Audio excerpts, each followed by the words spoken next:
Hello, मैं हूं हरप्रीत। आज हम बात करेंगे ईटिंग इश्यूज़ को लेकर। बच्चों में ईटिंग इश्यूज़ जो रहते हैं, कुछ बच्चे जो मेन कंसर्न पेरेंट्स का रहता है, बहुत अधिक बच्चों को इश्यूज़ आते हैं खाने को लेकर। बच्चे खाना नहीं खाते हैं। कुछ बच्चे तो ऐसे हैं जो लिक्विड डाइट पर रहते हैं बहुत टाइम तक और खाना मुंह में लेना चाहते हैं, या फिर ऐसे बच्चों को ब्रशिंग को लेकर भी इश्यूज़ होते हैं।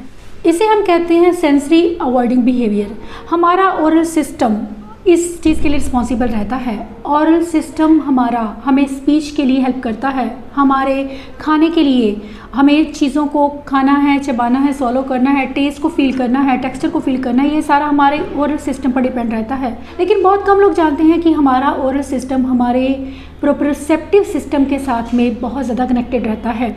हमें इन चीज़ों को समझने की ज़रूरत है। आज इसी के बारे में मेरा ये वीडियो है कि मैं कुछ ऐसी हेल्पफुल सेंसरी स्ट्रेटजीज आपके साथ शेयर करने वाली हूँ जो आपको हेल्प करेंगी बच्चों की ओरल मोटर डिसफंक्शन को सही करने में। चाहे वो बच्चा आपका पिकी ईटर है, नहीं खाता है कुछ भी, या फिर वो बहुत अधिक खाता है और हर एक चीज़ को मुंह में लेता है और उसे चबाने की कोशिश करता है या उसे निगल जाता है। कई बार ये चीज़ें बहुत अनसेफ हो जाती हैं, दूसरों को बाइट करना, ये सब चीज़ें ये इसलिए होता है कि कुछ बच्चों के सेंसरी सीकिंग बिहेवियर्स होते हैं और कुछ बच्चों के ओरल सेंसरी अवॉइडिंग बिहेवियर्स होते हैं। ओरल सेंसरी सीकिंग बिहेवियर्स में बच्चे लगातार मुंह में कुछ ना कुछ लेना चाहते हैं। उन्हें अलग अलग तरह की चीज़ें चाहिए जिसे वो अलग अलग, ताकि वो अपनी सेंस को हाइपो सेंसिटिव रहते हैं और उस सेंस को फील करने के लिए वो अलग अलग चीज़ों को अपने मुंह में लेते हैं। और कई बार ये बिहेवियर काफ़ी अनसेफ हो सकता है। माउथिंग करते हैं, शर्ट्स के कॉलर, नेल को बाइट करना, हम मुंह में कभी अंगूठा या उंगलियां लेना, ये सब चीज़ें बहुत कॉमन रहती हैं। इसके अलावा दूसरों को बाइट कर देना, ये भी एक बिहेवियर रहता है और मोटर डिसफंक्शन रहते हैं। इसे हम सेंसरी सीकिंग बिहेवियर कहते हैं। ऐसे बच्चे खाने में भी बहुत समस्या करते हैं, बहुत अधिक मात्रा में खाते हैं, ज़्यादातर किचन में रहते हैं, कुछ ना कुछ खाने को मिल जाए उन्हें, ये चीज़ ढूंढते रहते हैं ताकि वो अपने माउथ को बिजी रख सकें, वो इनपुट ले सकें। ऐसे बच्चे खुद को काम रखने के लिए, शांत करने के लिए ये सब बिहेवियर्स करते हैं। ये बहुत कम लोग जानते हैं कि चीज़ों को मुंह में डाल लेना या चबा लेना, अपने कॉलर्स को, स्लीव्स को, या फिर कोई भी नेल को बाइट करना, अपने आप को, अपने ओरल सिस्टम को रेगुलेट करने के लिए, अपने आप को शांत करने के लिए बच्चे ये सब बिहेवियर्स करते हैं ताकि वो सेंसरी सीकिंग बिहेवियर, इसीलिए हम कहते हैं कि ये बिहेवियर्स बच्चों को शांत रखने में, उन्हें फोकस करने में हेल्प करते हैं। लेकिन अगर हम सेफ्टी के पॉइंट ऑफ व्यू से देखें तो बहुत सी चीज़ें ऐसी हैं जो बच्चों के लिए अनसेफ हो सकती हैं और हमें इस बिहेवियर को किस तरह से कंट्रोल करना है ये देखेंगे। इसके साथ ही हम जानेंगे कि जिन बच्चों को ईटिंग को लेकर इश्यूज रहते हैं, बहुत कम खाते हैं जो बच्चे, बहुत सिलेक्टिव रहते हैं, लिमिटेड खाना रहता है जिनका, और नई चीज़ों को ट्राई नहीं करना चाहते हैं, या फिर बिल्कुल मुंह में कोई भी चीज़ लेना पसंद नहीं करते, उन्हें उनके टेक्सचर से प्रॉब्लम हो सकती है, स्मेल से प्रॉब्लम हो सकती है, टेस्ट से प्रॉब्लम हो सकती है। इसीलिए बच्चे उस चीज़ को मुंह में डालना पसंद नहीं करते हैं, किसी भी नए फूड को ट्राई नहीं करना चाहते हैं।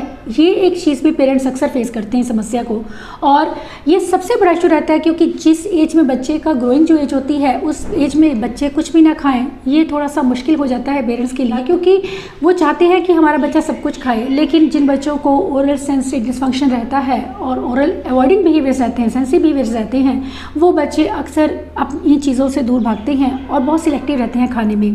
दोनों तरह के बिहेवियर्स को किस तरह से ईटिंग में हम किस तरह से बच्चों के इन बिहेवियर पर काम कर सकते हैं, जो बच्चे नॉन एडिबल चीज़ों को मुंह में लेते हैं या जो बच्चे बिल्कुल कुछ भी नहीं खाते, खाने वाली चीज़ को भी नहीं मुंह में डालना चाहते हैं। सबसे पहले बात करूंगी जिन बच्चों को सेंसरी अवॉइडिंग बिहेवियर रहते हैं या जो बच्चे पिकी ईटर रहते हैं, कम खाते हैं, उनके लिए हम कौन सी सेंसरी स्ट्रेटजीज़ को यूज़ कर सकते हैं ताकि बच्चे हमारे सही से खाना शुरू करें। सबसे पहले जो एक हेल्प करती है स्ट्रेटजी वो है टेम्परेचर को ध्यान में रखना, टेस्ट को ध्यान में रखना। हमें बच्चे को जब खाना देने वाले हैं तो हमें ध्यान रखना है कि फूड का टेम्परेचर ऐसा हो, उसका टेक्सचर ऐसा हो, उसकी स्मेल ऐसी हो जिसमें बच्चा आपका कंफर्टेबल हो।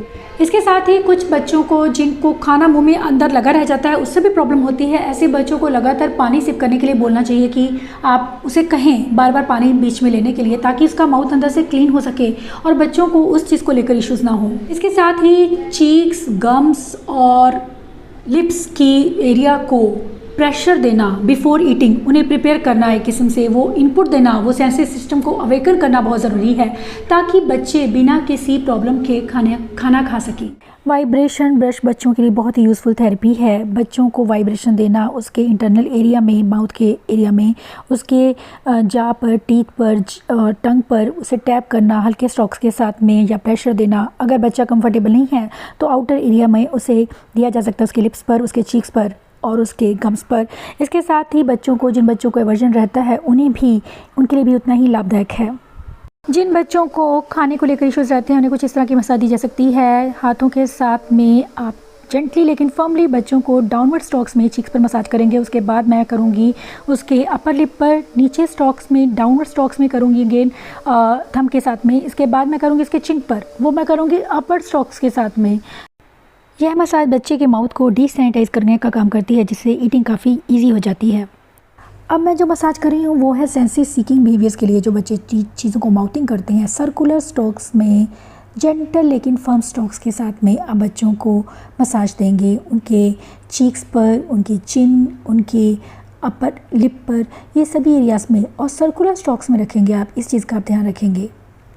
इस मसाज से उन्हें वो ज़रूरी इनपुट मिलता है जो उन्हें काम रखने में बच्चों को पहले से ही प्रिपेयर करना इसलिए ज़रूरी है ताकि उनके लिए ईटिंग बहुत सिंपल सा काम हो, क्योंकि ईटिंग उनके लिए काफ़ी मुश्किल हो सकती है जब बच्चों का ओरल सिस्टम सही से वर्क नहीं करता है। इसके साथ ही बच्चों को नक ब्रश से अंदर इंटरनल एरिया को रब करना, उनके माउथ को डिसैनिटाइज करना बहुत ज़रूरी है। उसके साथ ही बाहर से भी बच्चों को वाइब्रेशन दिया जा सकता है। आउटर एरिया जो माउथ का रहता है उस पर वाइब्रेशन देना, चाहे आप ब्रश के साथ दीजिए या किसी भी मसाजर के साथ दे सकते हैं।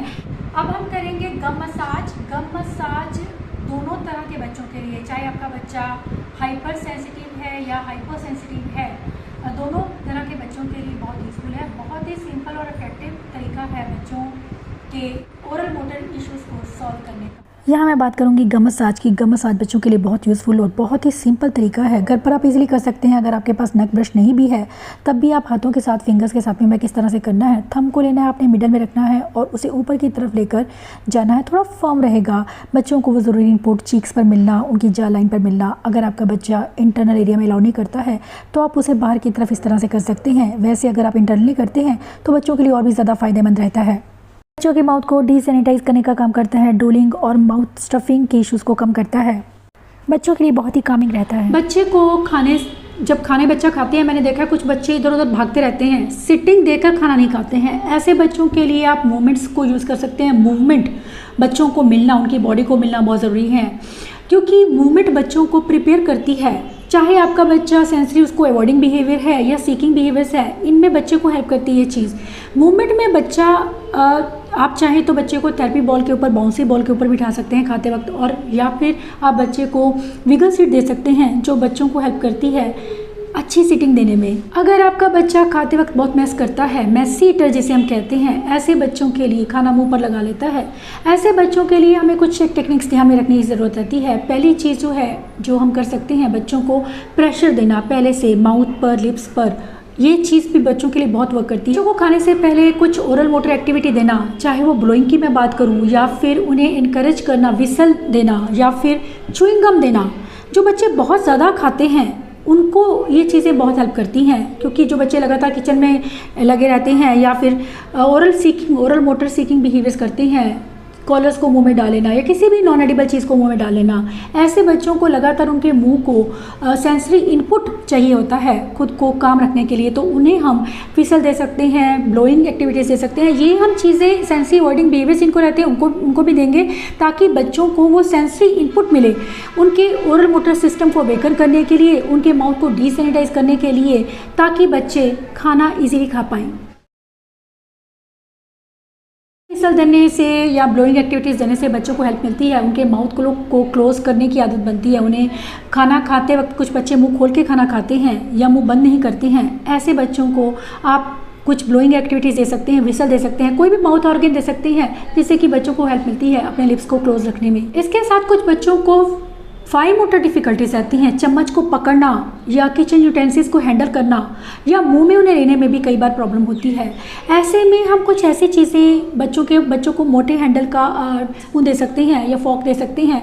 जो भी चीज़ बच्चा खा रहा है मेक श्योर कि बच्चों के लिए वो ईजी हो। अगर कोई बर्तन है वो भी हैवी हो जिसे बच्चा फील कर पाए, क्योंकि बच्चों को सेंसरी सिस्टम, बच्चों को इतने ज़्यादा सेंसरी इश्यूज रहते हैं जो कि छोटी छोटी चीज़ें भी बच्चों को खाने से रोकती हैं।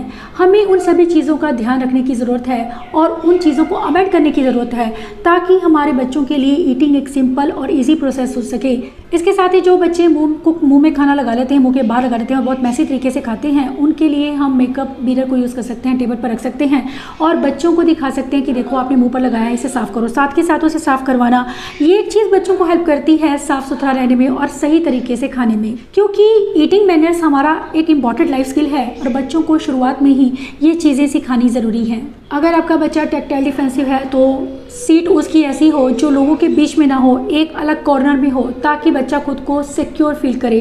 कुछ बच्चों को टैक्टाइल डिफेंसिवनेस बहुत अधिक रहती है, इसकी वजह से भी बच्चे दूसरों के साथ बैठकर खाना पसंद नहीं करते हैं या दूसरों के बीच में बैठना पसंद नहीं करते हैं। इस चीज़ का भी हमें ध्यान देने की ज़रूरत है ताकि वो बैठने में कंफर्टेबल रहे। इसके साथ ही उसे ऑडिटरी और विजुअल डिस्ट्रैक्शंस जो है वो कम से कम हो जब बच्चा खाना खा रहा हो। इस चीज़ का भी हमें ध्यान देना है। इसके साथ ही कुछ बच्चों को सीटिंग को लेकर इश्यूज़ रहते हैं, बच्चे अच्छे से सीटिंग नहीं देते हैं खाते वक्त। हमें शुरुआत में ही बच्चों के इन बिहेवियर्स को सही करने की ज़रूरत है, उन्हें शेप करने की ज़रूरत है। उन्हें हमें एक जगह पर बिठाना है, उनके कंधों को हमें प्रेशर देना है, शोल्डर्स को प्रेस करना है ताकि बच्चों की जो सिटिंग पोस्चर है वो सही हो, क्योंकि खाने के लिए हमें सही सिटिंग पोस्चर की ज़रूरत होती है। और जिन बच्चों को सेंसरी इश्यूज रहते हैं तो ये बच्चे सही से बैठ नहीं पाते हैं, जिसकी वजह से वो सही से ईटिंग नहीं कर पाते हैं। इसके साथ ही बच्चों के फेवरेट खाने से शुरुआत कीजिए। अगर आपका बच्चा पिकी ईटर है, कुछ भी नहीं खाता है, तो आप बच्चों की फेवरेट चीज़ को शुरुआत में दीजिए। धीरे धीरे आप उसमें वैरायटी ला सकते हैं, लेकिन मेक श्योर कि ऐसी चीज़ें आप ज़्यादा पहले रखिए जिसे बच्चा खाना पसंद करता है। प्लेट के नीचे कुछ ऐसी चीज़ रख देना जिससे कि उसकी प्लेट हिले नहीं है। प्लेट को किस तरह से, क्योंकि जिन बच्चों को फाइन मोटर डिफिकल्टीज रहती हैं या बायलेटर कोऑर्डिनेशन को लेकर इश्यूज रहते हैं, बच्चे खाते वक्त प्लेट को हिलाते हैं, यूटेंसिल को सही तरह से यूज़ नहीं कर पाते हैं। ऐसे में हमें नॉन स्लिपरी मैट को यूज़ करने की ज़रूरत है ताकि उसको प्लेट को हम उस मैट के ऊपर रखें और ताकि जो प्लेट है वो हिले नहीं और बच्चा ईजिली खाना खा पाए। बच्चे के हिसाब से यूटेंसिल्स को मॉडिफाई करना, अगर मैं कहूँगी कि अगर आपका बच्चे को फाइन मोटर डिफिकल्टीज़ हैं तो हमें इस चीज़ का स्पेशली ख्याल रखने की ज़रूरत है। कहीं उसको मुँह में लेने में यूटेंसिल्स को प्रॉब्लम तो नहीं है, या फिर कोई ऐसी चीज़ जो उसे परेशान करती है, उसे पकड़ने में प्रॉब्लम है, उस चीज़ को यूज़ करने में प्रॉब्लम है, चम्मच को मुंह तक ले जाने में प्रॉब्लम है। ये चीज़ों का ध्यान देना और उन्हें इस स्किल के लिए ट्रेन करना भी ज़रूरी है। उनके 5 मोटर स्किल्स पर काम करके उन्हें कोई मोटी ग्रिप वाली चम्मच दी जा सकती है, ताकि मैंने देखा है कि कुछ लोग वुडन चम्मच को यूज़ करते हैं क्योंकि वो पकड़ने में ईजी रहती है। इन चीज़ों का बच्चों की डिफ़िकल्टीज़ को समझकर अगर हम इन चीज़ों को मॉडिफाई करते हैं तो ईटिंग उनके लिए एक सिंपल और ईजी प्रोसेस हो जाती है। इसके अलावा जो बच्चे ओवर ईटिंग करते हैं, कुछ ना कुछ उन्हें खाने के लिए मिलना चाहिए, क्योंकि उनके कुछ ऐसे इश्यूज़ हैं, सेंसरी बिहेवियर्स हैं, या मैं कहूँ कि उनकी कुछ ऐसी नीड हैं, प्रोप्रेसेप्टिव इनपुट उनको चाहिए।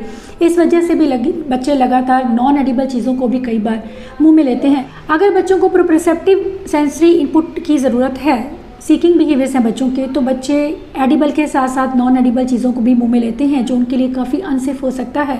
ऐसे में हमें कौन कौन सी स्ट्रैटेजीज़ का ध्यान रखने की ज़रूरत है। सुबह बच्चे को मॉर्निंग टाइम में हमें एक बार दिन में तो वाइब्रेशन ब्रश उन्हें देना ही है, ताकि बच्चों को वो इनपुट मिल सके जिनकी उन्हें क्रेविंग रहती है।